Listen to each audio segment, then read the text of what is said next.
The twin suns of Zalara burned across the violet skies as Commander Elias Vaughn stood at the observation deck of the Terran vessel Odyssey Prime. Below him lay the iridescent world of Vaelora, a planet once hostile to humans, home to a species both majestic and merciless, the Vaelari, led by their enigmatic and feared ruler, Queen Seraphine. Decades of war had scarred both civilizations, and the galaxy still whispered of the Crimson Siege, when Vaelora's bioships rained down plasma storms upon Earth's colonies. But now, peace hung in fragile balance.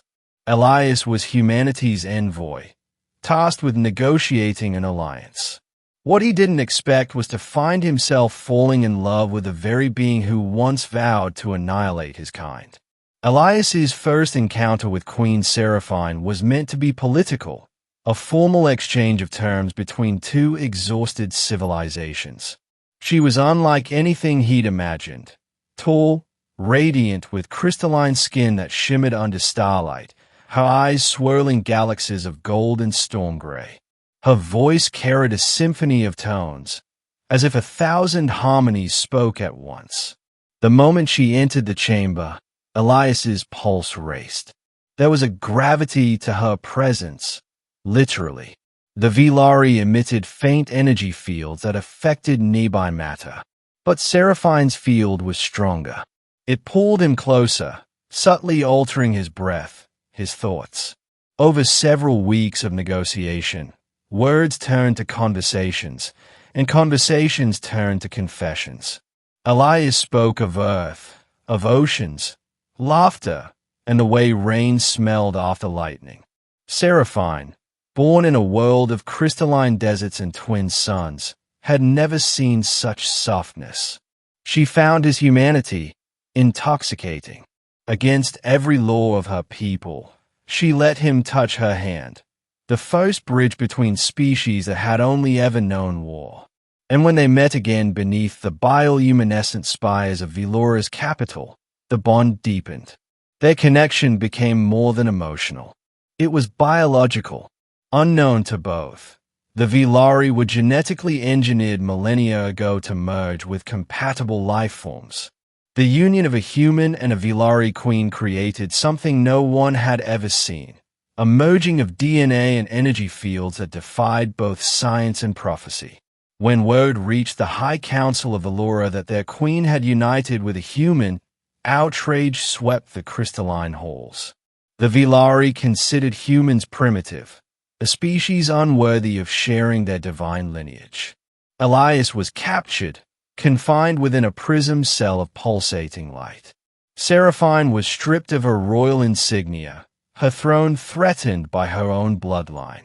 The council demanded his execution to purify the blood of Vaelora. But Seraphine refused. Her wrath echoed through the spire cities, shaking the foundations of their floating citadels. She unleashed her ethereal form, an ancient, godlike manifestation of pure energy. Her fury darkened the skies, causing the twin suns to flicker like dying embers. "I will not let you harm him," she thundered, her voice reverberating across the planet's energy field.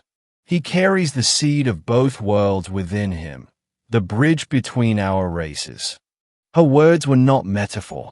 Elias, though human, was now linked to her at the cellular level. The merging had altered him. His veins shimmered faintly with bioluminescent energy. He could hear her thoughts, feel her heartbeat even miles away. When Seraphine tried to flee Vaelora with Elias, the planetary defense grid activated. The Council had sealed the skies. Thousands of bioships surrounded the Queen's vessel. The air shimmered with plasma storms as her people turned against her. Seraphine fought valiantly, her energy wings slicing through enemy squadrons, but she could not destroy her own kind. A final pulse from the High Council's core weapon, the Celestial Lance, struck her ship, forcing it to crash on the planet's shadowed moon, Varus 9. There, beneath the shattered remnants of alien stone, Elias held her trembling hand. She was fading, her light dimming. I wanted to give you a universe, she whispered, but now it burns between us. Yet something extraordinary was happening. The merging had triggered a gestation process, not in Seraphine, but within Elias himself.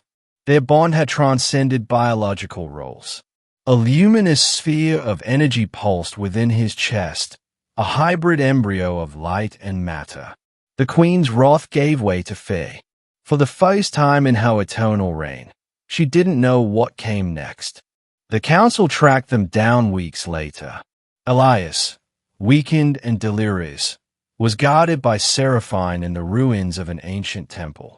The hybrid energy within him was growing, reshaping reality around it. Crystals bloomed from metal, and air vibrated with harmonics beyond comprehension. Elias, she said softly, this being inside you, it is more than child or weapon. It is evolution itself. The council's fleet descended upon Varus 9, determined to destroy the abomination. Seraphine stood her ground. When the first plasma wave hit, her body dissolved into pure light, merging with the energy within Elias. In that blinding instant, human and Vaelora became one. The explosion that followed didn't destroy the moon. It transformed it. Varus 9 became a radiant sphere, orbiting Vaelora like a second heart, pulsing with new life. The Council's weapons melted.